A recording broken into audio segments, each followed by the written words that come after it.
room with a red-hot stove unless the stove were comparatively valueless. Thanks for that, Alfred Knock. Rest in peace wherever you are. This is John McLaury. Thanks for listening. The Brady Farkas Show is produced and funded by WDEV and the Radio Vermont Group. We welcome listener feedback. Email your comments to wdev@radiovermont.com. The teams you care about. Mac Jones is good. That's not the question. The question is he good enough to win repeatedly in this loaded AFC? The stories that matter to you. If I'm Xander Bogaerts, I need three things in order to get over that insulting contract offer. This is your home for New England sports. Jason Tatum, superstar. Book it. This is the Brady Farkas Show on WDEV AM, FM, and WDEVradio.com.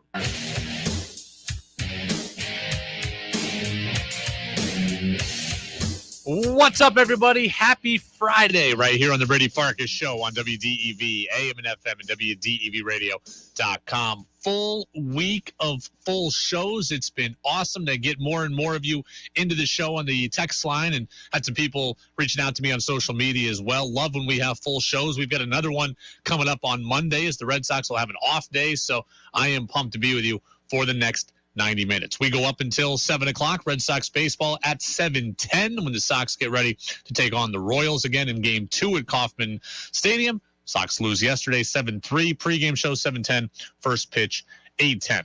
We're going to talk about the Red Sox. We're going to talk about Buster Olney's startling comments yesterday to us on Chaim Bloom. We're going to talk about the Patriots and more of their struggles offensively at training camp.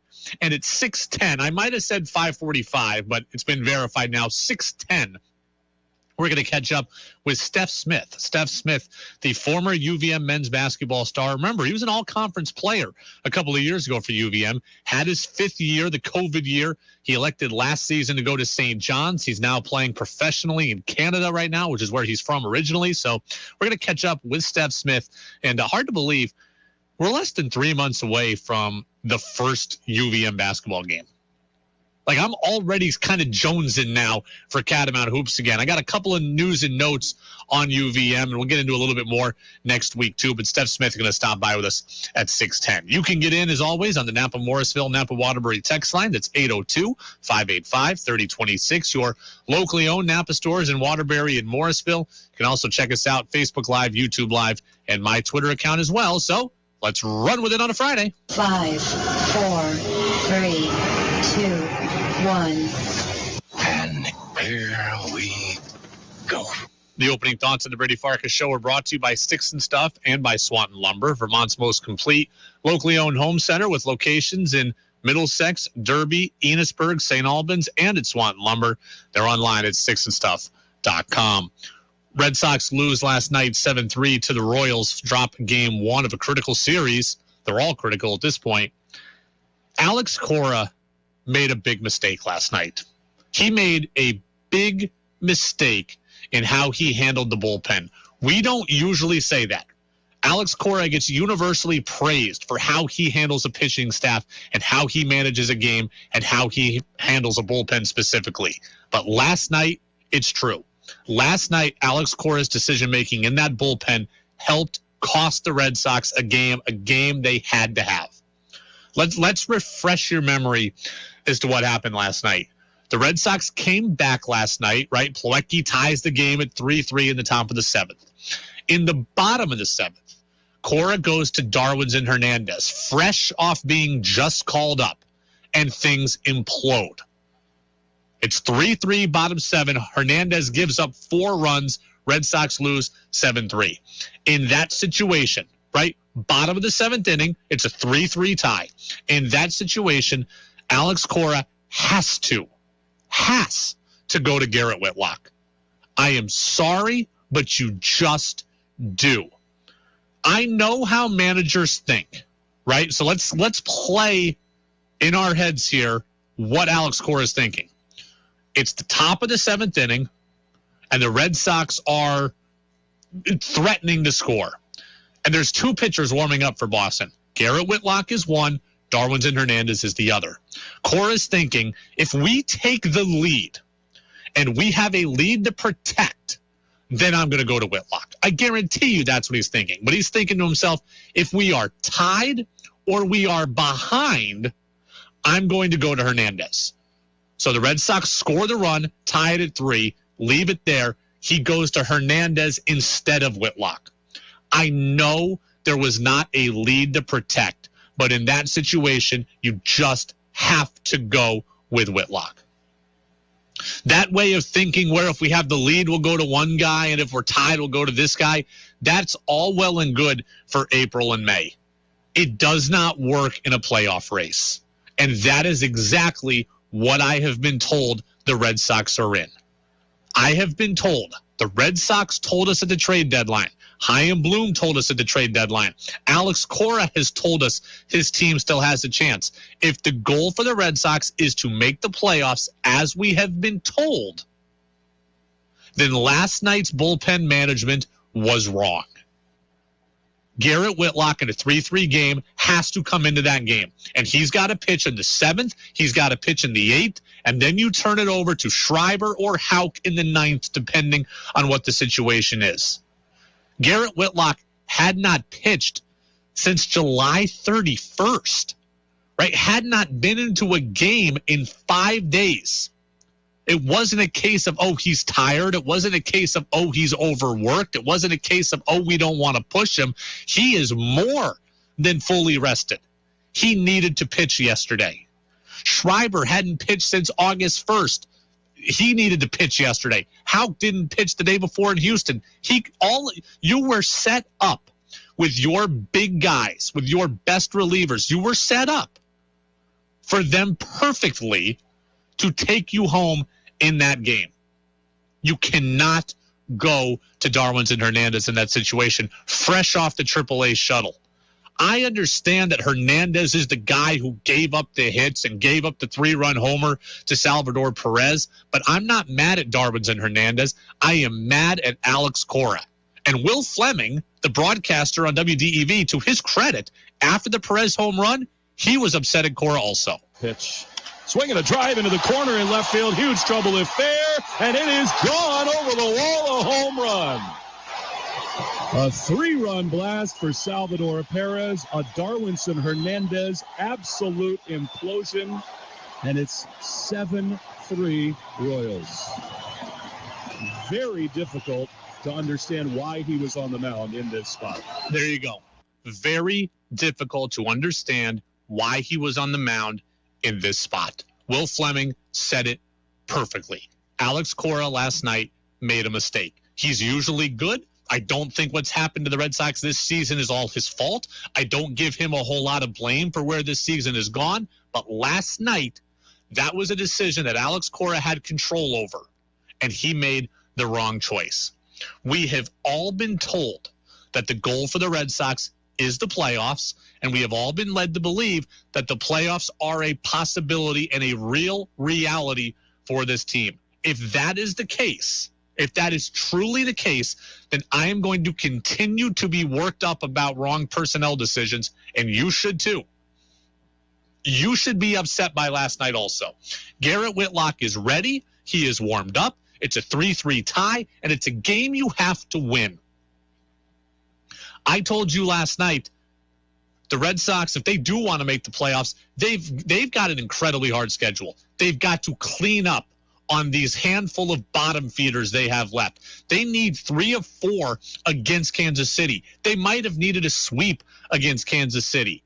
They've got Winkowski pitching today, who is a guy who could conceivably lose. You could not lose last night with a veteran in Pivetta on the mound and with all of your bullpen arms ready. And you did because of a poor mismanagement. It's a 3-3 game. Whitlock has got to pitch. Look, if the Red Sox want to pack in the season, then just tell us, and I'll stop getting mad. If the Red Sox sold at the deadline and they were punting on the rest of the season, I'd come out today and say, you know what? No big deal that Hernandez pitched. We got to get the kid some work. Got to see him in different situations. Got to see how he is in high leverage spots. Got to see if he's a guy for the future. If you want to punt on the season, I will gladly take that attitude. But you've told us you did not punt on the season. You held on to guys because you think the reward of the playoffs is greater than the selling, 50% of the dollar for J.D. Martinez and Nathan Eovaldi. You thought going for the playoffs was more worth it than selling. So if that's truly the case, then I'm going to continue to be worked up about this. It's a series you have to win. It's a series you needed to dominate. You can't hold back your best relievers. For what? What was the reason to hold back Whitlock? To get Darwin's and Hernandez some work? No, that works in April. That does not work in August in what I'm told is a playoff race. When they were losing 3-2 yesterday in the 6th, they put Barnes in, I was fine with it. Get Barnes some work when you're losing. When you are tied, go to your top guys, your guys who are fresh. Your guys who are fresh. Whitlock hadn't pitched since July 31st. He was up, he was ready, he was hot. Bring him in. Keep it at 3-3, score in the 8th or the 9th, and win the game, a game that you must have. And you know what? The home run by Salvador Perez, I don't know how many of you were watching. I don't think that it was a home run. The funky left field wall configuration was an embarrassment in Kauffman Stadium. I don't think it was a home run by Perez. But you know what? When you make a poor managerial decision, and when your pitcher, Darwinson Hernandez, who should never be out there, walks the leadoff guy, you deserve bad things to happen. You deserve bad things to happen. Sometimes in this world, you make your own luck. And the Sox walked right into bad luck. They got exactly what they deserved. They bring in the wrong guy. They leave him in for too long. He never should have at least faced Perez. Bring in the wrong guy, leave him in too long, walk the leadoff guy, get punished. No, I don't think it was a homer, but you got exactly what you deserve. You make your own luck, and the Red Sox made bad luck. If you want to punt the season, then just tell me and I will stop being mad. I promise you. If the Red Sox had sold at the deadline, I would not complain about anything the rest of the year. All I would have said was, I get it. You got to see the young guys. Got to see the young guys. Got to see what they have. We know what Whitlock can do. Let's see what Hernandez can do. If punting was the message, I wouldn't get mad at any of it. But I've been told this is a playoff race that you still want to be a part of. If that messaging is true, then last night was a very poorly managed 7th inning. Alex Cora is usually great with a pitching staff. Last night he wasn't great. Whitlock's ready, Schreiber's available, Houck's available. None of them pitched. None of them pitched, and you lose a game that you had to have. And Tampa wins yesterday, so you drop a game to them again in the standings. Seattle was idle. You fall a half game back of them. Toronto won. You fell a game back of them.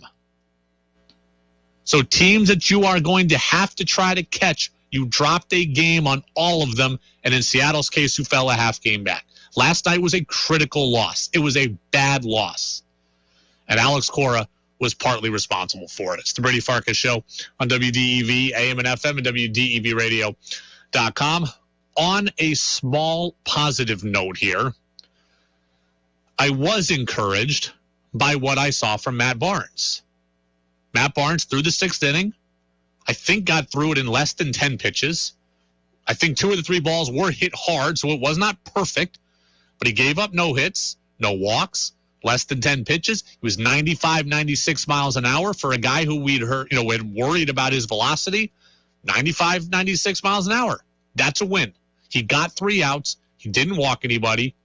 Threw strikes. Landed his fastball and his curveball. It was good to see him. Good to see him out there having success.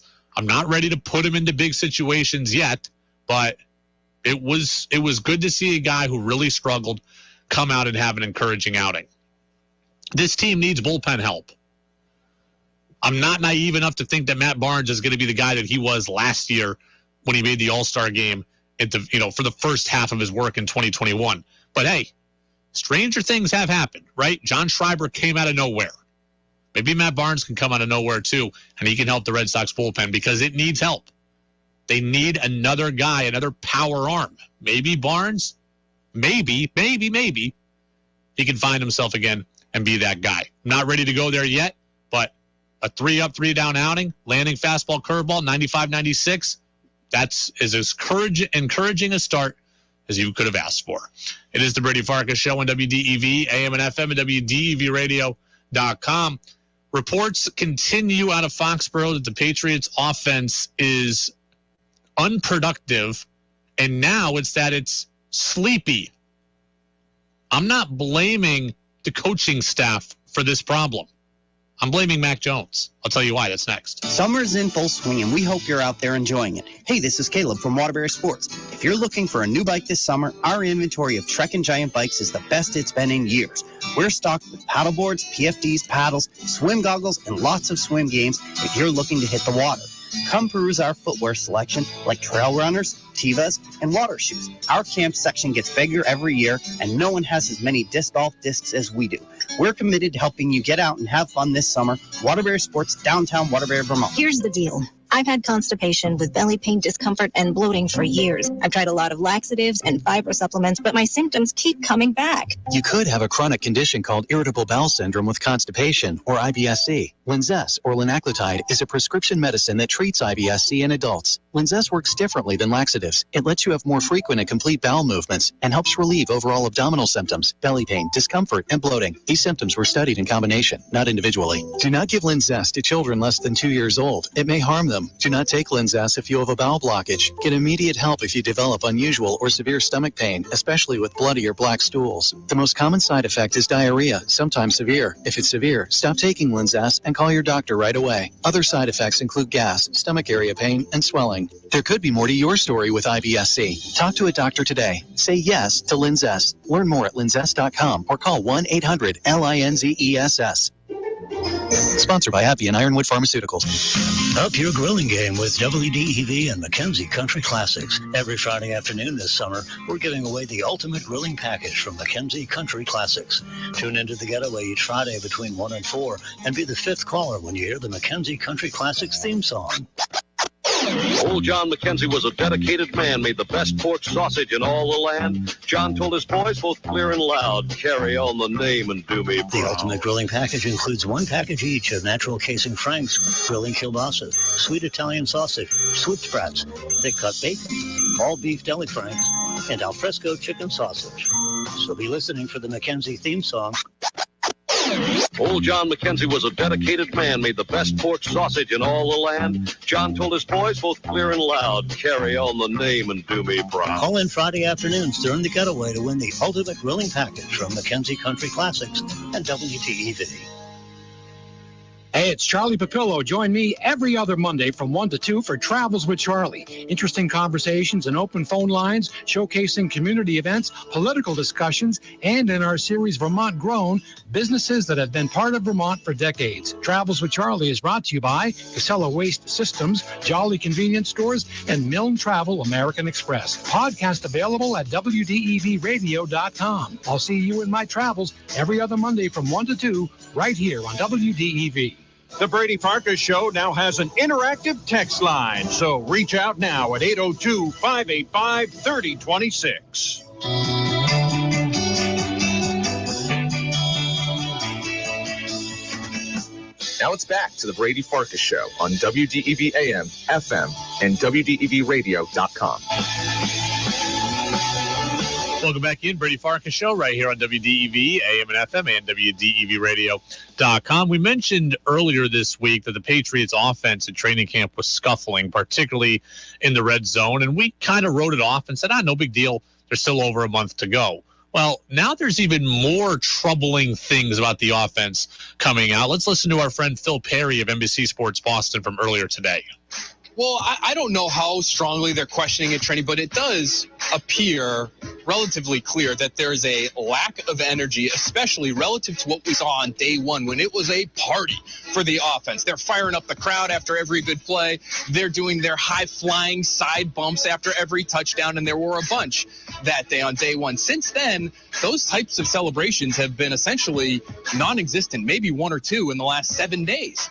And so this is something, whether it's energy or buy-in or whatever you want to term it, Bill Belichick is very cognizant of how his players are feeling and how vigorously they're attacking their jobs. I think that can be lumped into the category of buy-in. I don't want to focus on the idea of buying into the offense. I don't want to focus on that. That's not the part that's most troubling to me, actually. The part that stands out to me is when Phil Perry says there's basically no energy. They aren't flying around. They aren't celebrating. That, to me, is a direct reflection of Mac Jones. I'm not blaming the coaching triad. I'm not blaming the skill position players. I'm not blaming the fans. I am blaming Mac Jones. And that's it. We have talked about Mac Jones's development as a leader. We've talked about his personality. We've talked about him coming out of his shell more this year. We've talked about him having a better personality than we all gave him credit for. We've seen him looser at the Pro Bowl. We saw him looser this offseason. The energy, if it's lacking, it needs to be picked up by him. In this case, as the leader of this team, Mac Jones needs to step up. If he is the leader that I believe he is, and that we have been told that he is, then he needs to step up. It's his job to sense that the offense is lifeless. It's his job to now bring some juice. I understand that every quarterback is different. With Tom Brady, everything was precise. Everything was calculated. It was very, very workmanlike. There was a lot of pressure there. That's how Tom Brady does it. With Cam Newton, it was fun. It was loose. It was always a party. Mac Jones doesn't have to be either one of those quarterbacks. He's got to find a perfect middle ground where he can be himself. Have fun while maintaining discipline and focus. We talked about it last week. I think Mac Jones has a bit of both of those quarterbacks in him. He's played for Nick Saban and Bill Belichick. He knows how to be buttoned up in the way that Brady was. But we have seen enough from Mac Jones now, a year and a half in, that he's got a little bit of that Cam Newton energy in him as well. Bring both of them to the table. And whichever one the situation calls for, then let it fly. If the offense is lifeless, if the offense is listless, Mac Jones has to sense that, and he's got to change that. He's got that in him. If he didn't have it in him, I'd ask for somebody else to do it, right? Jay Cutler is not a rah-rah guy who's going to talk trash and fly around. That's not his personality. I wouldn't ask Jay Cutler to bring the juice. Mac Jones, I believe, has that in him. We have seen enough of it. We have heard enough of it. He's got that in him, and therefore it's his responsibility to bring it out of the rest of his guys. Yes, it's hot. Yes, guys are tired. Yes, guys are away from their families more. Yes, it's the third week of camp. Yes, guys are ready to hit someone other than themselves. I get all of that. But in this case, the Patriots quarterback needs to sense that things are slipping, and he's got to find a way to get his guys off the mat. So I'm putting this less on guys not buying in or the playbook being this, that, or the other. To me, this is more on Mac. I believe, as we've said many times, he's got it from the head up. He is a very good leader, and guys respond to him. He's got to provide the juice, and they will respond to that. I'm curious as to why he is not. Be the guy that we've been led to believe you are. Be the guy that we've seen you be. And the guys will follow you. If Mac has low energy, the offense is going to have low energy. If Mac is boring and stoic, the offense is going to be boring and stoic. Devontae Parker has a personality. Nelson Aguilar has a Kendrick Bourne has a huge personality. These guys will let it fly if Mac pushes them on it first. Peter says, Unless someone says Belichick has put the kibosh on celebrations, like act like you've been there. I don't think so. The one thing I will give Bill Belichick a lot of credit for, especially in the last couple of years, is he's been pretty good at letting guys be themselves. That was our big worry with Cam, right? How are Bill and Cam going to coexist? Cam's all flash and Bill is all, is all down to business. Cam was Cam. Now, fine, the season didn't go the way you'd want it to. Patriots went 7-9, but Cam Newton was allowed to be himself. He was the same big personality in Foxborough that he was in Carolina. Bill Belichick did not stunt Cam Newton. He's not going to stunt Mac Jones. Cam and Mac are different, of course, but Mac's got some of that in him, and he needs to bring it out. We've talked about let Mac have more fun.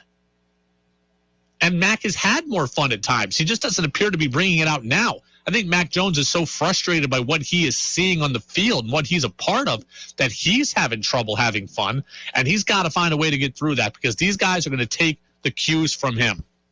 I don't remember what day this was, guys. We'll see if we can find it real quick. But Matthew Slater was talking recently about Mac Jones. Here it is from July 27th. I think it was at the very end of the clip.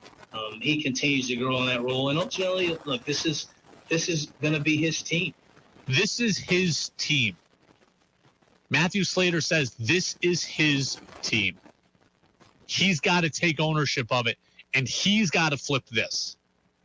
Not every day at practice needs to be the offense killing the defense and Mac going 20 for 20. It doesn't all have to be perfect from an execution standpoint, but the one thing it needs is attitude, effort, and energy. And Matthew Slater says this is his team.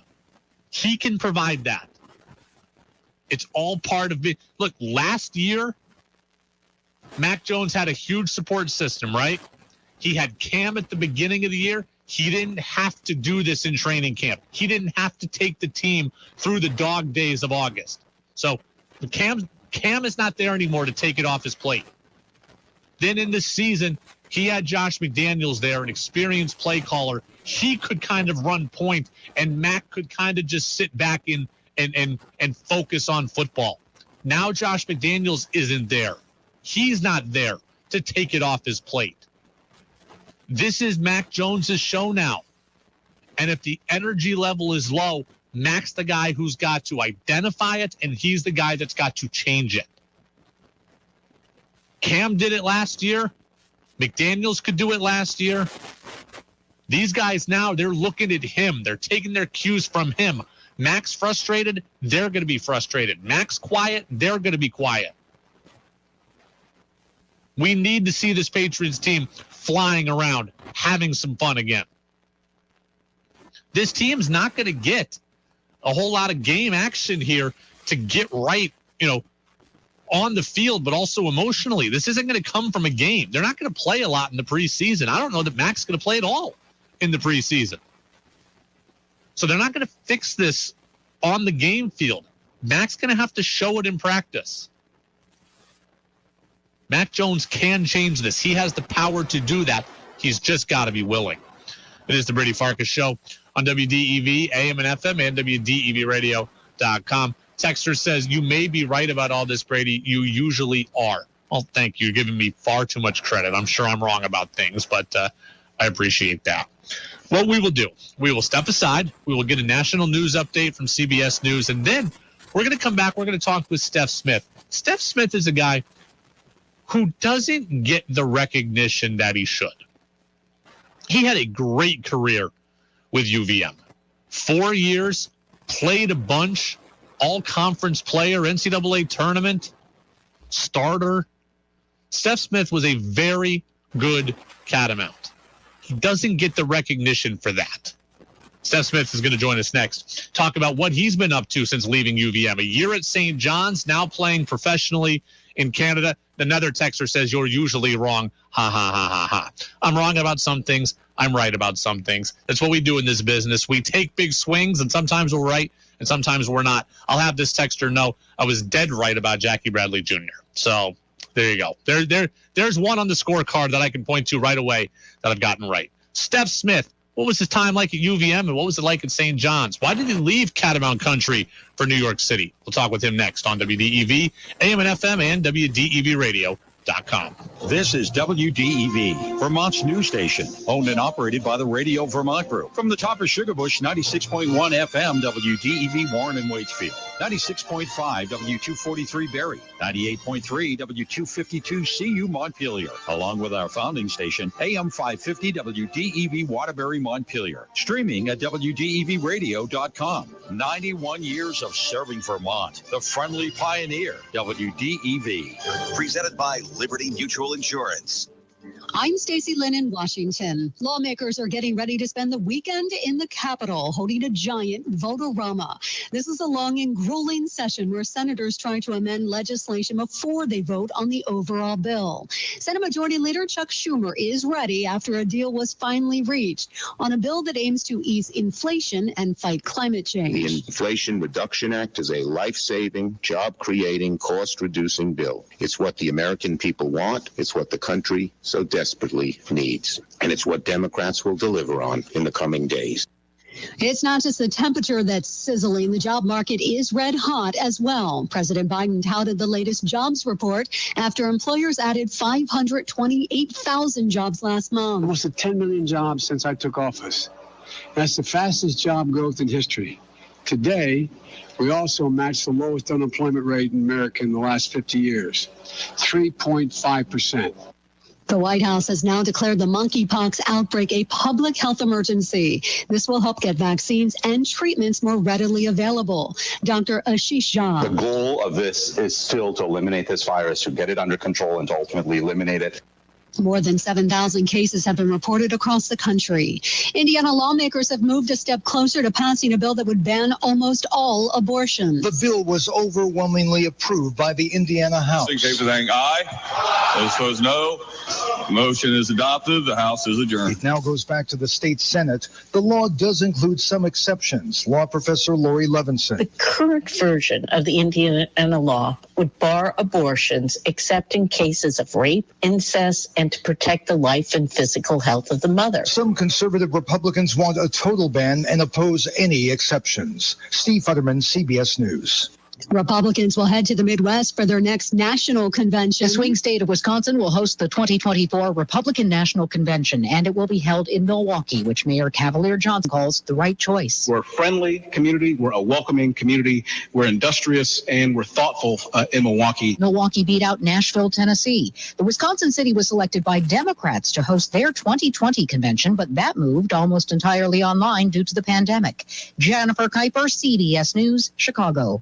This just in, a jury has decided radio talk show host Alex Jones has to pay $45.2 million in punitive damages to two Sandy Hook parents for claiming the massacre was a hoax. On Wall Street today, the Dow closed up 77 points. This is CBS News. Liberty Mutual customizes your car and home insurance, so you only pay for what you need. Visit libertymutual.com to learn more. I'm David Zuckerman, and I'm asking for your vote for Lieutenant Governor. Are you tired of the status quo? I am supported by Bernie, every labor union, community organizers, and every environmental group. I have a long track record of standing up for everyday people, our soil, air, and water, and for increasing wages, affordable housing, universal health care, cannabis reform, climate action, and so much more. If you want bold, proven leadership, then I hope you'll vote for me, David Zuckerman, in the August 9th Democratic primary. Paid for by Zuckerman for Vermont, Orly Munsing, treasurer. Here's the pitch. Swinging a wide drive left field. It's going to get down for a base hit. Hits on the grass. It rolls through to the Mason sign. A run scores. Story on his way to second. Going to be close. And he's safe. Boston Red Sox baseball on WDEV is brought to you by Mackenzie Country Classics, R.K. Miles, Rich Jacobs, the Edward Jones Financial Advisor in Morrisville, Gifford Medical Center, and Waterbury Sports. Your home for Boston Red Sox baseball is WDEV. Looking for some weekend plans? Look no further than the Waterbury Flea Market. This is Vermont's largest and longest running outdoor flea market, open every Saturday and Sunday from sunrise to sunset through early October at Forest Field on Route 2. So many great vendors with a wide mix including antiques, sporting equipment, collectibles, arts and crafts, ephemera, oddities, and so much more.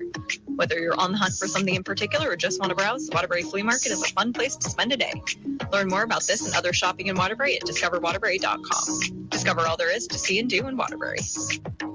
Want to know how to save on gas? Get your car checked out by Al Karen and the team at Waterbury Service Center. Cars that are well maintained get better gas mileage, so take your vehicle in for a tune-up to ensure that you're getting maximum fuel efficiency on all your summer adventures.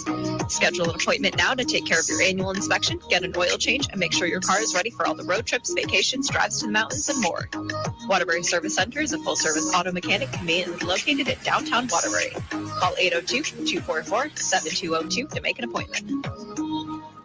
Think you know sports better than Brady does? Text in with your thoughts at 802-585-3026. Now it's back to the Brady Farkas Show on WDEV AM, FM, and WDEVradio.com. Welcome back in, Brady Farkas Show, right here on this Friday on WDEV AM and FM and WDEVradio.com. Steph Smith will join us here in about 5 minutes. We get a text in on the text line, 802-585-3026, saying not to take shots at Steph Smith, but if he stayed for that fifth year, the COVID year, UVM would beat Arkansas in the NCAA tournament. However, he got to play against better competition at St. John's, and no one can ever downplay or disrespect that. You know what? It's very interesting. If Steph Smith is here, does UVM beat Arkansas? I don't want to straddle the fence here, but I think that's a very difficult thing to say, right? I think it is a difficult thing to say. I would need to see how the entirety of the season played out, because UVM had a great dynamic here this past season where it was Ryan Davis and Ben Shungu who were a clear 1-2, and everybody else knew their role, right? Everybody else played their role well. Finn Sullivan played it well. Justin Missoula played it well. Aaron Deloney played it well. Robin Duncan played it well. Nick Fiorillo played it well. So everybody, Isaiah Powell, everybody at UVM this year played their role. If Steph Smith is there, you add another very good player.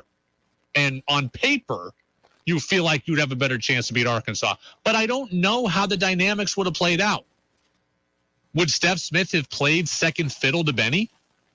I don't know about that. When I'm Steph and I've been an all-conference player and I'm a year older, am I playing second fiddle to Benny? I would say probably not. Then how does that impact Benny? Who, if Steph is there to score more, now Benny doesn't score as much. It just would have been interesting. On paper, of course, UVM is better with Steph Smith. No doubt. But how roles would be defined and how the dynamics would come out, that I don't know about. It's the fun of the conversation, though. It's the kind of great bar conversation that sports radio has been built on. Before we get to Steph, I just want to say this. And this is going to be a first world problem, but it's a problem that I have noticed around this state. I am a little frustrated with the amount of things in this state that close at 7 o'clock or before. Because I feel like with my work schedule, I feel like I can't go anywhere and do anything fun that the state has to offer. Again, first world problems. But is it just me, or are there an insane amount of things that close before 7 o'clock? Like, there's a new-ish restaurant that just opened up in Essex. Like, they were closed for a while, now they're reopening. Unbelievable menu here for their first week back. Sloppy Joe's and Philly cheesesteaks. Two of my favorite things. Nothing that's good for you, but two things I absolutely love. I was like, oh, my God, I'm going to get that for dinner. And what do I see? Open till 7. For those of us that work until 7, it's a little disappointing to see everything close at 7 or before. Like, just because we work later, I don't feel like we should be discriminated against. Now, I wouldn't have gotten home until almost 8 because of the trip I have in the post work. So it's like I need it to be open at least another hour. But so this place closes at 7. Almost every other restaurant in Essex closes at 7. It feels like mom and pop places close early. I get that. Farmers Market in Waterbury, I walked by the sign yesterday. That closes at 7. Food truck festivals. Jess is constantly like, hey, there's a food truck festival. Oh, great. What time is it? Oh, closes at 7. Oh, great. Can't go. I feel like an insane amount of things close early here. Tex says Mountaineers playoff game tonight. You should come through. And now that's the reverse. That one starts too early. Mountaineers game starts at 6:30. That's great. It's the NECBL Finals. It's game 1 today against Martha's Vineyard. They play at 6:30. Well, this show's on till 7. By the time we put up the podcast and do everything we got to do, it's 7:20. By the time we drive there, it's 7:45. So now what? You want me to drive all that way to see the final 4 innings? No, thank you. I would love to go to a Mountaineers game. That one happens to start too early. Tex says Vermont does have a notorious reputation for non-corporate places closing early. Money talks. I'll say this too. I'm not going to name the establishment, but this one was one of the more absurd things I've ever heard. So get this one. It was last Friday night, and we had a short show last Friday. Like, I was off the air at 6:10, but by the time I finished up everything and got home to Essex, it was 7:15. And I go to Jess, hey, let's go out and get a drink. And we knocked around a few places, and we figured out a place to go. And I'm like, we want to go and sit outside, right? She's like, yeah, we want to sit outside. So we get there, and there's a patio at this place. And the hostess she starts pulling us inside. And I go, we really want to sit outside. And she goes, okay, it might be closed. I'm like, it's 7. At this point, it's 7:45 on a Friday night. It's 74 degrees. It's beautiful out. She's like, let me check if we can sit outside. Okay. So then there's kind of 2 parts to the patio. And there's a patio part that's truly outside. There's a patio part that is covered and has windows to it. So like you're sitting you're not experiencing the elements. So she takes us to this spot, which is it's kind of like a greenhouse. Like, picture like a greenhouse. Like, you're sitting outside, but they've got kind of an awning here that has glass windows over it. And the glass windows are closed. It's like a zillion degrees inside this thing. It's 74 outside and a zillion degrees inside this thing. She puts us there. And I'm like, we really want to sit outside, like 8 feet to the left of here. Can we sit there? She's like, no, because the server won't be able to see you as easily. I'm like, this is 8 o'clock on a Friday night. Number 1, are we the only ones that want to sit outside? How is that possible? Number 2, how do you not?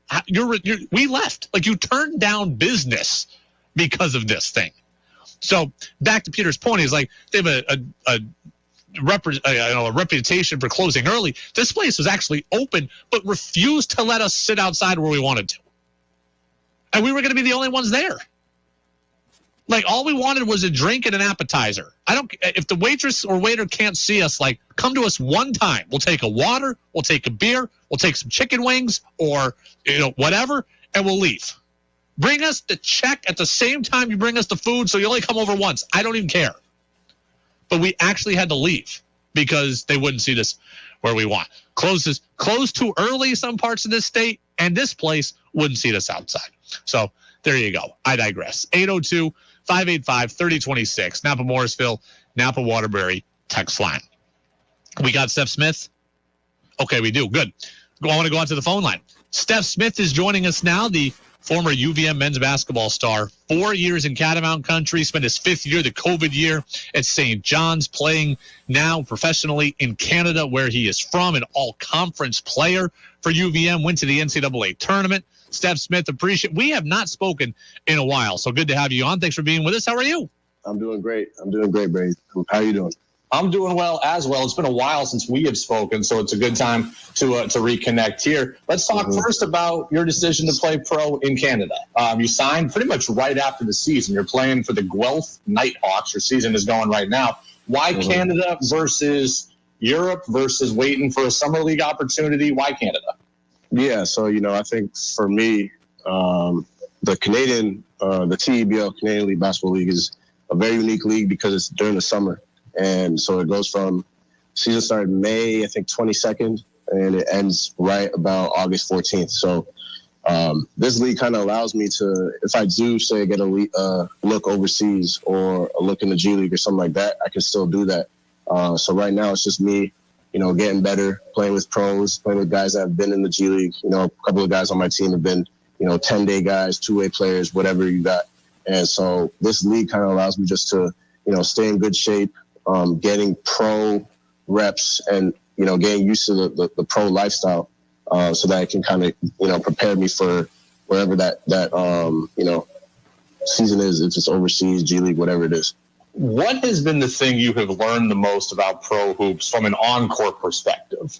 Yeah, I think the two things, the terminology is a lot different. My head coach is actually an assistant coach at Fort Wayne G League team, and he's also done stuff with the Raptors 905, which is the Toronto Raptors G League team. And so from a pro level, the terminology is very important. Knowing your terminology, knowing your personnel, is very specific. And, he's a very analytical coach, so he's taught me a lot, which it actually even transitioned over when I played on the U23 team a few weeks ago with Team Canada, because the coach there was also an NBA coach. So, terminology is definitely the biggest thing. And then physicality, each level you go up from high school to college to pro, the physicality is just it increases. And so you got to be ready to play through contact. And, it's kind of just like it's a tough league.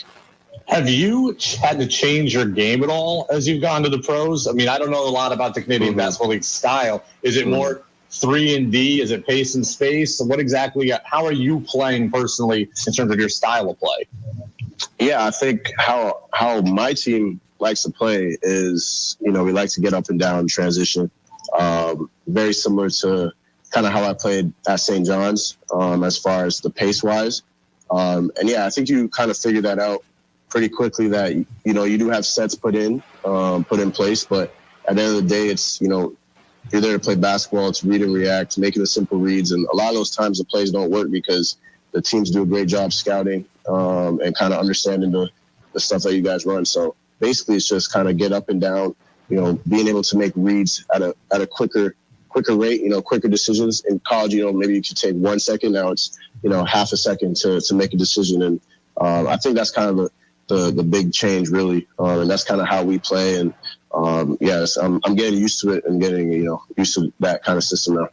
We're talking with Steph Smith, former UVM basketball player, now a professional in Canada. He's here with us on the Brady Farkas Show on WDEV, AM and FM, and WDEVradio.com. Are you able to just play basketball, or are you grinding through a side job, to make it all work financially?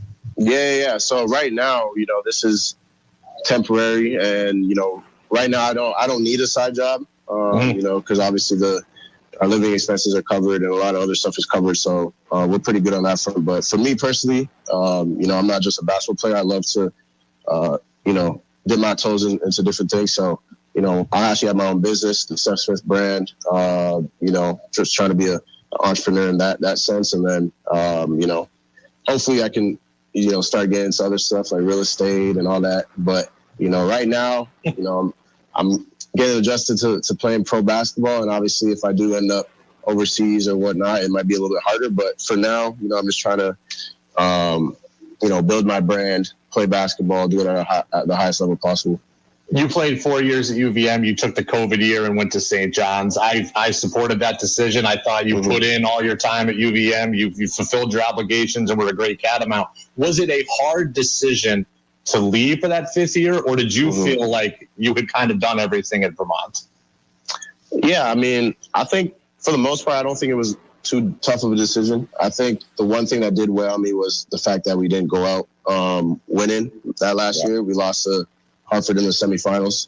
So that really weighed on me. But, I think for me and my goals, professionally, I just felt like, I wanted to kind of see, what a bigger conference, higher competition, would be like, and kind of, get that sense of, because at the pro level, that's just how it is sometimes. And, I didn't play as much as I wanted to, but I had good games. I had bad games. I learned a lot. And I think for me, it was kind of just seeing how, people do it at a higher level, understanding that, it's not always going to be, you know, you're going to be able to play through your mistakes all the time. You know, you got to have to learn. And at the pro level, that's the biggest thing. It's like, you know, if you make 1-2 mistakes, that's a contract right there. You know what I mean? You got to be able to flip the switch and, you know, be able to play through things like that. So I think for me, it was a good move. You know, I was real happy to see the guys at Vermont go back to the tournament. You know, I think they got robbed by the officials in that game, but I'm not gonna say anything too much. But I think it was the right decision for me, and I still stand by it. When you arrived on campus at St. John's, you talking? He smacked anybody, considering you guys had beaten them a couple years ago? Of course. all the coaches on the coaching staff are just like, yeah, man, I don't want to talk about that game, because I think that's the only game Mike Anderson's lost as a St. John's coach in the non-conference at home. Wow. So, okay. Yeah. What was the overall Big East experience like? You know, you're playing on the road at Villanova. You're playing Providence, who had a great team. What was it like to be in some of those buildings and have some of that fan energy? Man, it was crazy. It was unbelievable. I don't even know which place was the best place to play, because most of them had, you know, packed crowds. And obviously, you know, just the energy in there is ridiculous. And then, you know, the next thing is just, you know, the physicality and the athleticism of those guys are a lot different than the America East. So for me, it was a big adjustment. But, you know, I think, you know, I was able to play there, able to play Madison Square Garden a handful of times. So it was a great experience being able to play in the Big East Conference. You know, when I think about you at UVM, there's two memories that distinctly stand out. One is your freshman year, you going off against Marquette, I think for like 20. Yeah. And then I may have it backwards here, but I think it was before an America East playoff game. It was either your mom did your cornrows or you took the cornrows out and your mom did your hair, but you went for like 30, and it might have been against Binghamton. So those are my two distinct memories of you at UVM. What are your memories at UVM? And am I right on that story, by the way? So the second one was we played Binghamton in the semis in the conference final my sophomore year. Yeah, and that was the first game that my mom braided my hair because I had it out before, and then I went for, I think it was like 28 8 threes or something like that. But yeah, that was a crazy experience. But no, those two are definitely up there. And then I think, you know, just winning against UMBC my sophomore year after they, you know, beat us on the buzzer the year before. I think that was a crazy experience, because I also remember they beat us twice in the regular season that year. And a lot of people were like, oh, like UMBC is the new powerhouse in America East, stuff like that. So being able to get that back, you know, avenge the seniors like Trey and Cam and Peyton and all those guys, and then, you know, just doing it on our home court and kind of having that experience was amazing. And, you know, playing against Florida State too was a great experience too. I mean, you look at the roster now, they have 4 guys that have either played in the NBA or in the G League. So, you know, I think we held our own. We only lost by, I think it was 6, and it was a really good game. It was a really good game. You know, that your freshman year, UMBC beats at the buzzer, the Jarris Lyles 3. They go on to beat Virginia. All the administrators and coaches say they were happy UMBC won because it's good for the conference. I said, screw that. I didn't want to see UMBC win. How'd you feel about it when it was happening? I felt the same way. I mean, yeah, I wish it was us there beating Virginia. You know what I mean? So, I mean, kudos to them for being the 1-16 seed to do that. But, you know, it was real bittersweet, you know, when that happened, because obviously they represented conference, but at the same time, we didn't really want to see them win because they just beat us. So you went to high school, or to the same high school, I should say, as Trey Bell Haynes. Was he instrumental in getting you to UVM? How was it? Because I know you guys were close. Yeah. What was your relationship like prior to you getting to UVM? Yeah, no, he was basically just a big brother figure to me, coming in as a freshman, 9th grader in high school, and he was kind of the top dog. And he kind of just taught me a lot of things about, you know, staying in the gym, you know, being able to be focused.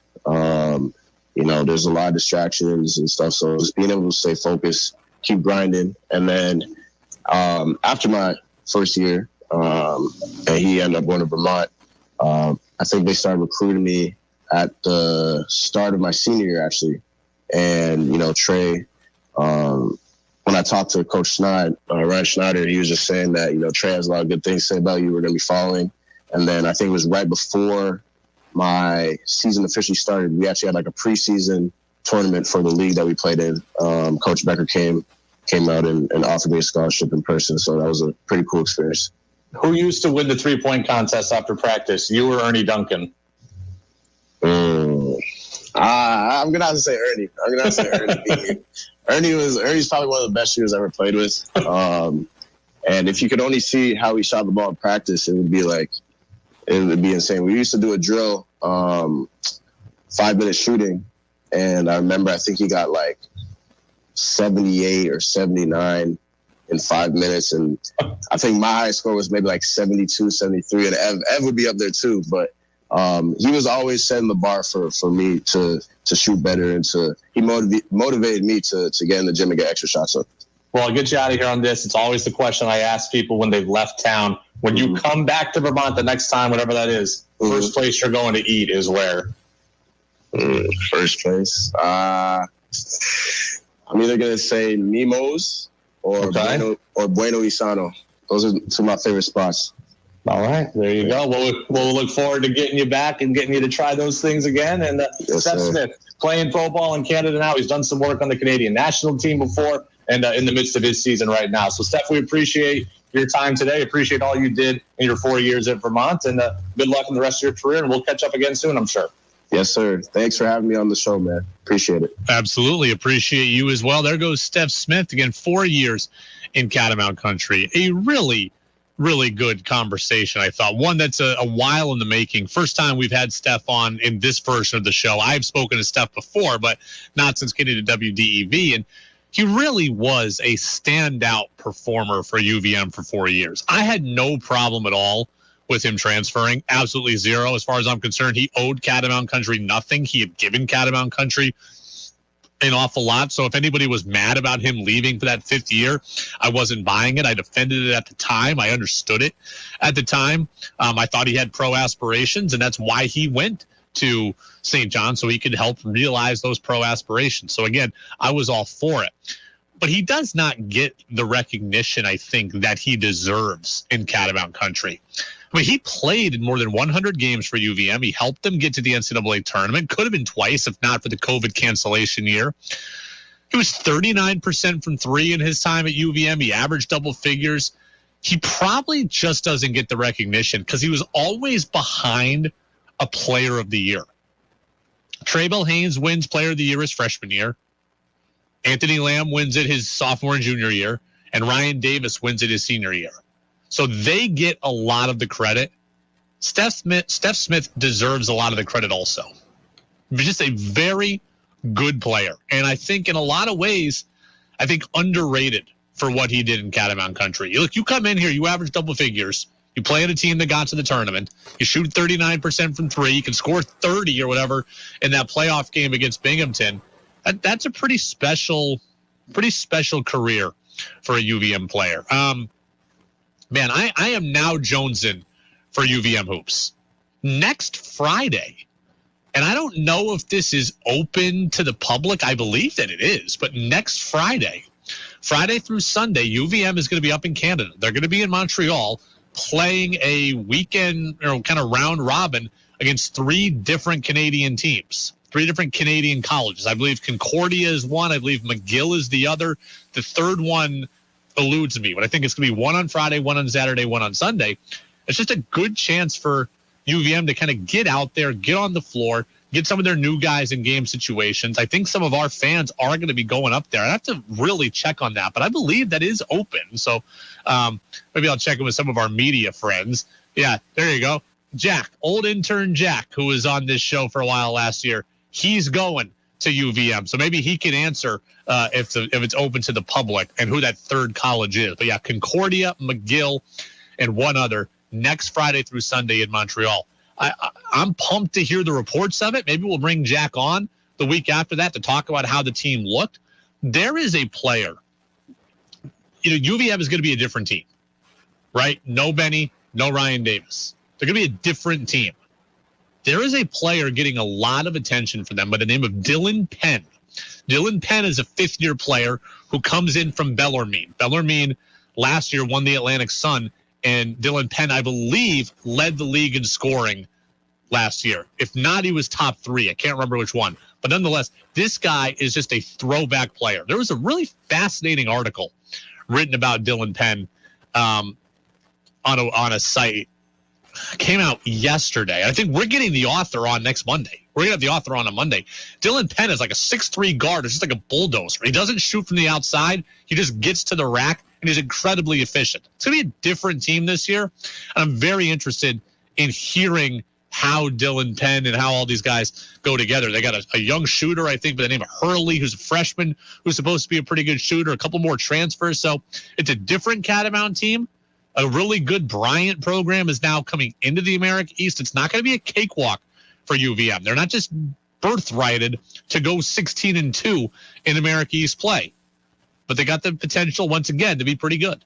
And, the Dylan Penn article, I read it. We're going to have the author on next week. They're going to Montreal next weekend. I talked to Tom Brennan earlier this week, and there was an interesting conversation we had. I'll bring some of his points into the show next week, too, and we talk a little more UVM hoops. So good stuff. Texter says, Steph Smith is a smooth interviewer. Good job, Brady, making that a fun conversation. Well, I loved having Steph Smith on. All right, what we'll do is we'll step aside. We'll come back. We'll get to who's saying what. Buster Olney told us something yesterday about Chaim Bloom that I cannot defend. And if it's true, it's more damning than any baseball move he's made or hasn't made. We'll tell you what that is. That's next on DEV. For your next celebration, head to Stowe Beverage at the Gale Farm Center on the Mountain Road in Stowe. See their huge selection of beers and wines. Questions about beers? Just ask. They have the biggest microbrewery selection in Central Vermont. Find all the sales on selected wines and beers. They're a state liquor store, too, and have the biggest selection around. Stowe Beverage and State Liquor Store at the Gale Farm Center on the Mountain Road in Stowe. Ask the experts at Stowe Beverage. They're here to help. My name is Liam Madden, and I'm a candidate for Vermont's representative to Congress. Here are some facts that set me apart from the other candidates. As a Marine, I risked my life for our country. And as the leader of the nation's largest anti-war organization of Iraq veterans, I've also risked my life to ensure our country does what is right. I'm a renewable energy professional and the co-winner of MIT's Solve Award for Sustainability Innovations. And Senator Patrick Leahy said of me, quote, I wish the officials in the White House and the Pentagon had a fraction of Liam's honesty and courage. If you care deeply about peace, this planet, and the freedom and well-being of all people, and building an economy that makes that all possible, then we share many core values. My primary goal is to liberate us from the gridlock and corruption of the two-party system and the elites who control it. I believe that we need profound political and technological change to how we solve problems together. And that is what I will help us achieve as Vermont's representative in Congress. I'm an independent, and you can vote for me in the Republican primary on August 9th. Liam Madden for Congress paid for this ad, and I approve this message. People who call QC Kinetics are pretty much fed up with joint pain. It's to the point where it's affecting their quality of life. Maybe they can't pick up their grandchildren anymore, or golf, or play tennis, or walk with their friends. Dr. Justin Garzone, medical director at QC Kinetics, the nation's leader in regenerative medicine, giving lasting joint pain relief with no drugs, no steroids, and no surgery. The great thing about our therapies, there isn't any downtime. There's no side effects, so patients can get our treatment and continue on with their day-to-day life. And Dr. Garzone speaks from experience. He had excruciating back pain and got relief at a QC Kinetics clinic. Over a very short period of time, the pain went away completely, and I've had absolutely no symptoms or pain since my treatment. Call QC Kinetics now for your free consultation. Call QC Kinetics, 802-PAINLESS. That's 802-PAINLESS. QC Kinetics, 802-PAINLESS. That's 802-PAINLESS. Treatments are not yet FDA approved. Hey, everybody, I'm Lee Cattell. Have your lunch with Brady Farkas and me weekdays on the Midday News Service. The latest local news, Brady's sports report, Roger Hill updates from the Forecast Center, plus business, interviews, and breaking news as it happens. The Midday News Service, weekdays during the noon hour on Vermont's news and sports leader, WDEV FM and AM. Streamed at WDEVradio.com. Your chance to be part of the show is on the text line at 802-585-3026. Whoa. What did he say? Mac Jones? Good Lord. Mel Kiper's got to slow down on this. Mac Jones ain't going to work, folks. It's not going to work. He's got to come to terms with it. It's not going to work.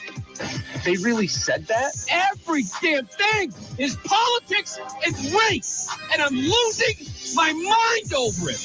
It's time for Who's Saying What on the Brady Farkas Show on WDEV AM, FM, and WDEVradio.com.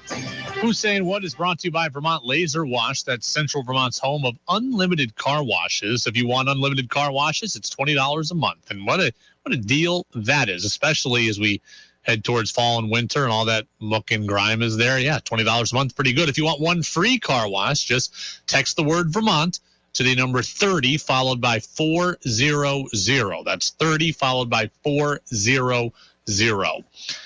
Buster Olney of ESPN told us something yesterday. And if it's true, it's arguably the most damning thing I've ever heard about Chaim Bloom. I have defended Chaim Bloom. You know this. Only until this week have I come off the being the president of the Chaim Bloom fan club. I agree with a lot of his moves. I agree with his roster building methodology. What I cannot agree with is what Buster Olney told us yesterday. I'm only around the Red Sox a handful of days every year. You're seeing, the beat writers really tapping into that frustration. If I were close friends with Chaim, who is a terrific guy, he's great to talk with. What I would say to Chaim Bloom, if he were a friend, would be, you need to build these bridges because they are not in existence based on what the feedback that I'm getting is from players, from folks in your organization. The perception of Chaim is that he's really isolated, that he's not necessarily widely inclusive. And I'm not in the front office to know if that's true, but that's the perception of him. That's a simple, hard fact. The perception of Chaim Bloom is that he's very isolated and that he's not all that inclusive. If that is true, that is a huge problem for me. That is a huge problem for me. Let's back up for a second. Red Sox on Monday traded Christian Vasquez, right? The players were reportedly and understandably miffed about that. Xander Bogaerts on Tuesday says that he's questioning the direction of the franchise. Now, Wednesday, Bloom, already scheduled, flies to Houston and then stays in Houston and then stays through yesterday in Kansas City in order to be accessible to players to answer questions about the organization's direction. So there he is, I guess, trying to work on those bridges and be accessible. But it's got to happen. It needed to have happened a whole lot earlier, apparently, than this week. I understand that being a Major League Baseball general manager, I understand that it is a business, right? Being in Chaim Bloom's position, it is a business. And the front office is always going to treat it like a business.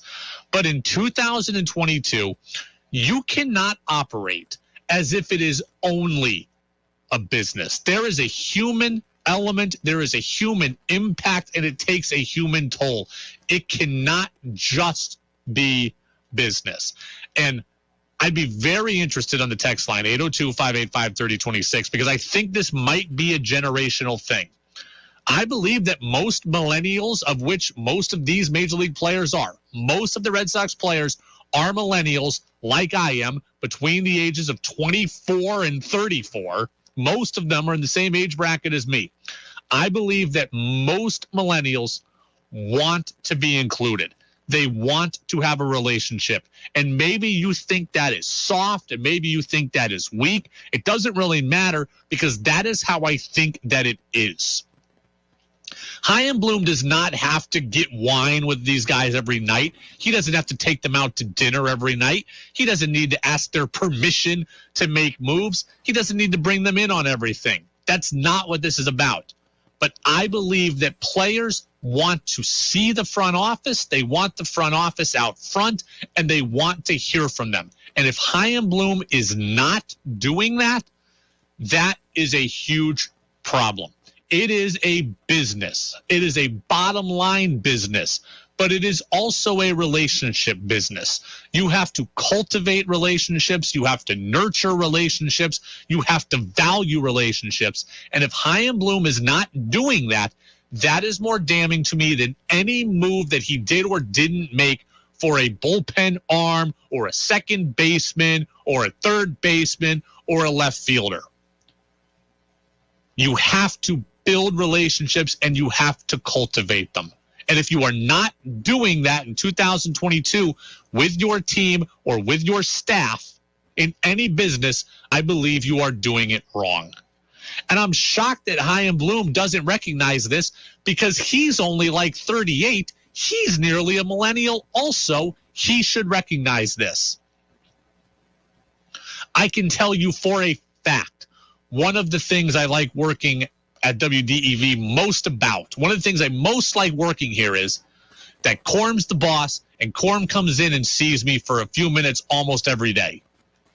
He's not asking me for my advice on the direction of the station. He's not asking me for permission to do something with the station. But he comes in, he checks with me, he tells me he listened, he heard the show. Hey, I thought that was great. Hey, I thought that could be a little different. Hey, really good guess. Hey, that was pretty cool. He takes 6 minutes out of his day to get to know me and ask about Jess and ask about if I went golfing over the weekend and how I pitched. And that stuff matters. That stuff matters. I have an idea of what's going on here. He takes an interest in my life. He takes an interest in my work. And you want to go to bat for somebody like that. I have had bosses that sit up in the top office or sit up in some corporate office and they don't even know who you are. You don't want to go to bat for that person. And if Chaim Bloom is creating that kind of culture, then that is the problem. Like, get off of your perch, get out of your suite, go down to the field in batting practice, pick guys' brains, talk with them, ask about their families, get to know them. This seems to me to be basic 101 stuff, but evidently Buster Olney is telling us that for Chaim Bloom, it has not been commonplace. Build these bridges because they are not in existence based on what the feedback that I'm getting is from players, from folks in your organization. The perception of Chaim is that he's really isolated, that he's not necessarily widely inclusive. That is a problem. That is a problem. You don't have to be, and you shouldn't be best friends with the guys. Like, we can all see that. But in this day and age, you got to build the relationships. Okay? I am just guessing here. But I feel like in the 50s, in the 60s, in the 70s, you didn't want to even talk to your boss, right? Stay as far away from me as possible. Just pay me and we'll be good. That is how I think it used to be. That is not how it is in 2022 in professional sports. You don't have to give the players all the power, but you have to make it like you care about them and that you value them. And if you value them, they will value you in return. If you think it's soft, if you think it's weak, then so be it. That is how millennials are. That is how I am. I know that for a fact. And I am not the only one like that. I am not somebody who's like, just make sure the check clears and stay the hell away. Because for me, if that was the relationship, like, what am I battling for you for? If you don't even know who I am, guess what? 36 hours or 45 hours, I don't really care. I'll do as minimum as possible just to get the check. But if I know you and I know you care about me and I know you value me, I will go the extra mile for you. That is what Chaim Bloom needs to do. And frankly, he needs to do it ASAP. This is not a learn-on-the-fly type job. Being the general manager of a baseball team, being the chief baseball officer, it is you come in ready. It should not be learn on the fly. And if Chaim Bloom is 3 years into this thing and he's creating a culture where he's distant from everybody, that, I promise you, is going to get back to players, and players aren't going to want that either. Players want to be where they are valued, where they are appreciated. And they've got to know that the front office has their back. Yes, it's a business. Yes, it's a cutthroat business. But that doesn't mean that you can't care about people and show that appreciation. They are not just numbers. They are not just salaries. They are not just chess pieces. This is not fantasy baseball. This is real life. And when Christian Vasquez gets pulled off the field the other day with a glassy-eyed look, that has a real impact. The organization and Chaim Bloom specifically have got to handle things better. I'm a fan of Chaim Bloom's roster building 98% of the time. I want to be a fan of his people skills, and with Buster telling us that, if that is true, then I just can't be. I just can't be. Tex says, thanks for replaying that quote from Buster. I missed that listening initially the other day. If Chaim Bloom is isolated, that's a bad sign. Totally agree. You've got to be able to... I remember reading a story a couple of years ago. Remember Landon Collins, the really good safety for the New York Giants? He went to Washington after. Part of the reason he didn't like the Giants anymore, and part of the reason he disintegrated with them and with Dave Gettleman, was because Gettleman, he said, didn't talk to him. And I got it. Landon Collins said, look, man, I'm supposed to be the best player on this team, and you don't even speak to me. That bothers me. It would bother me, too. I mean, Xander Bogaerts doesn't know the direction of the franchise. Don't you think Chaim Bloom should be pulling him in and at least having a conversation? Again, don't ask for his permission. You don't have to give all your cards up either, but be transparent. Have a trust built. Because if Xander Bogaerts had a trust built with Chaim Bloom, he doesn't make that comment on Tuesday. He'd probably say, hey, Chaim's good at what he does. Chaim's always got a plan, and I trust when the deadline's over, Chaim's going to have done something to help this team. If the trust and if that bridge had been established, that's probably the answer from Xander Bogaerts.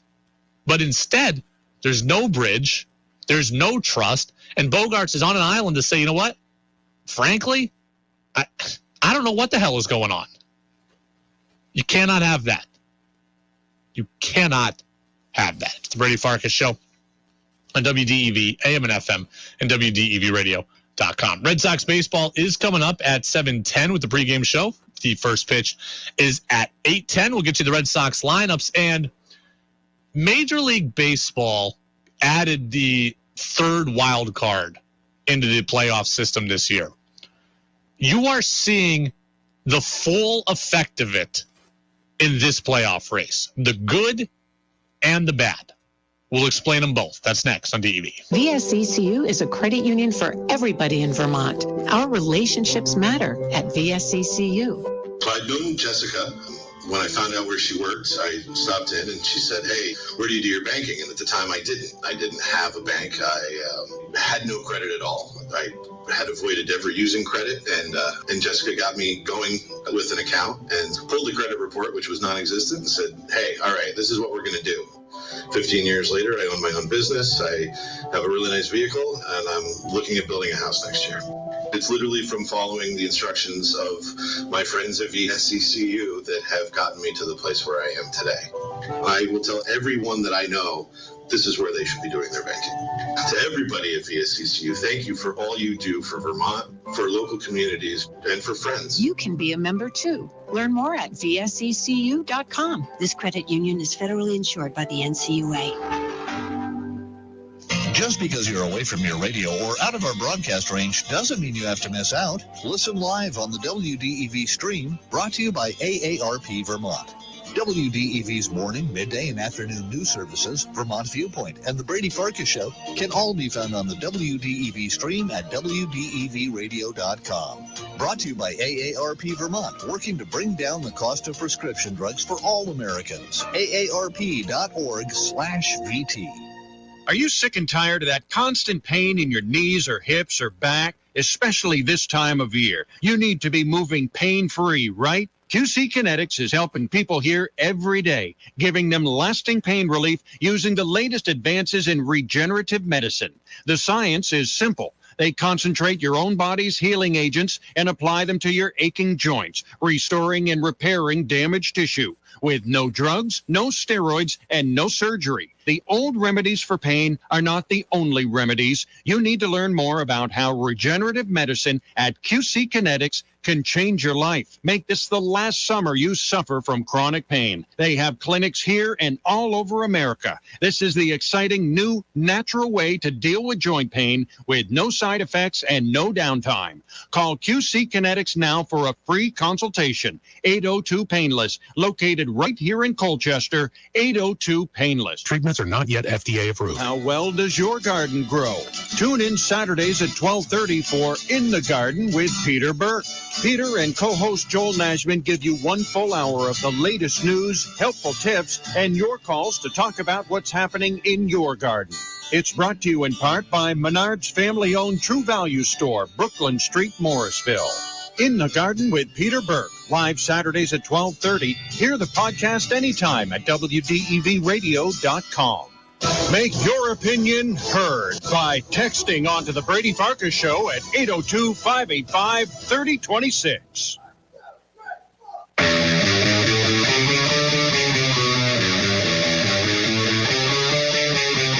Now it's back to the Brady Farkas Show on WDEV AM, FM, and WDEVradio.com. Welcome back in, Brady Farkas Show right here on WDEV AM and FM, WDEVradio.com. Update now from the Vermont Mountaineers. The Martha's Vineyard Sharks put up 4 in the first inning there. So the Mountaineers are got their works cut out for them. It's game 1 of the NECBL Championship Series. It's a best of 3, and the Mountaineers down 4-0 here, headed towards the bottom of the first. Red Sox lineups will come your way momentarily. Sox and Royals in game 2 of this 4-game set. You're seeing, in my opinion, the best, the full effect of the extra wild card team, right? Remember, out of the labor issues back in March, Major League Baseball created a 3rd wild card team, and you're absolutely, in some ways, seeing the benefit, right? There are 7 teams in the American League that are in playoff contention right now beyond the division leaders. There were probably 10 in that spot a month ago, okay? Baseball was tired of seeing teams have their seasons be over after 2 months. So they created a system where more teams have more meaningful baseball. You have your division leaders, right, which is right now the Astros, Twins, and Yankees. But beyond that, Blue Jays, Rays, Mariners, Guardians, White Sox, Orioles, Red Sox, they're all playing meaningful baseball here in early August. That is very, very good for baseball. But on the other side, you're seeing more, and I've been thinking about this for a couple of days. You're seeing more teams kind of straddle the middle and wobble at the trade deadline, aren't you? You're seeing teams saying, hey, we don't need to push the chips all into the center because we've got that extra opportunity. So you have teams that aren't going all in, that are saying, hey, maybe we can just get in anyways without making that extra move. Or you're seeing teams that are like, hey, we're kind of in it, but we don't think we're really in it, like Baltimore, so we're not even going to bother playing. We're just going to sell anyways. You see teams that are like 2 years ago, 3 years ago, you would see teams that were all in or all out. And the last 2 months of the season would be filled with a bunch of haves and have-nots. And that's not great for fan bases. So in some ways, having the extra wild card team has been really, really good for baseball. It's created more meaningful baseball, which is good for players, which is good for fans. But on the other hand, when you don't have teams that, like teams feel that like, hey, we're close, we don't have to go all in. We got the third team is a crutch for some teams. Or teams are like, hey, we don't have to go all out. And that's not necessarily great for organization either. I was hard on the Red Sox at the deadline. Red Sox straddled the middle. Guardians straddled the middle. White Sox straddled the middle. Texas straddled the middle. All these teams straddled the middle because they're not quite sure what exactly they should have done. So the positive effect is, hey, more teams, more meaningful baseball. The negative effect is teams don't clearly know what they are. They're not all in for the playoffs. They're not doing the best thing for their organization in terms of rebuilding. They're just kind of there. And as a result, you get an unsatisfied fan base like we are with the Red Sox. And look, my dad's a White Sox fan. He texted me. He was bat bleep crazy that the White Sox didn't do anything. Well, the White Sox don't know if they should do anything. They don't want to leave the party too early. They don't want to stay at the party too long. So I was thinking about this the other day. I'm like, you know what? I'm so mad at the Red Sox. Maybe this is just the system that baseball created, where you're in it, so it's not necessarily worth going all in for, but it's not worth going all out for. And more teams did it other than the Red Sox.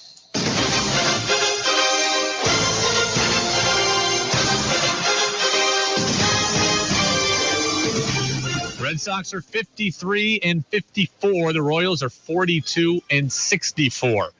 This is a rookie against a veteran. Josh Winkowski against Zach Greinke. Winkowski 4-5 with an ERA of 5. Greinke 3-6 with a 4.41 ERA. Leading off for the Red Sox, Jarren Duran's in center. He's hitting .229. Tommy Pham is in left, hitting .239 with 11 homers. Rafael Devers is hitting third, hitting .322 with 23 home runs. Xander Bogaerts is the shortstop, hitting .309. Alex Verdugo is in right, hitting .264.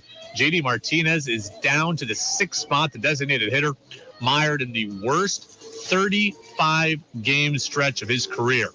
Eric Hosmer is at first base, hitting .269, 8 homers and 40 RBIs. Reese McGuire is the catcher. Yolmer Sanchez bats 9th, and he plays second. He's hitting just .059. For the Royals, MJ Melendez is in left. Michael Massey is at second. Salvador Perez is the catcher. He bats third. Vinny Pasquantino is the DH. He hits cleanup. Hunter Dozier is at third. He bats fifth. Nick Pratto is at first. Nate Eaton is in right. Kyle Isbell is in center. Nicky Lopez is at shortstop. A lot of players you haven't heard of there. That 6 through 9 spot is not a real valuable one in the Royals order. Red Sox have got to win this one. If it makes you feel better, it probably doesn't. Major League Baseball just announced they screwed up yesterday's Salvador Perez home run. It should not have been a home run, as we all felt, as Alex Cora felt. Again, doesn't make me feel a whole lot better. Thanks to Steph Smith for stopping by. Have a great weekend, everybody. Go download the podcast channel on Apple Podcasts, Spotify, and at WDEVradio.com. Go Mountaineers. Go Lake Monsters. Have fun at Thunder Road on Sunday. We'll see you back here on Monday. Hi, my name is Mark Patterson, and I work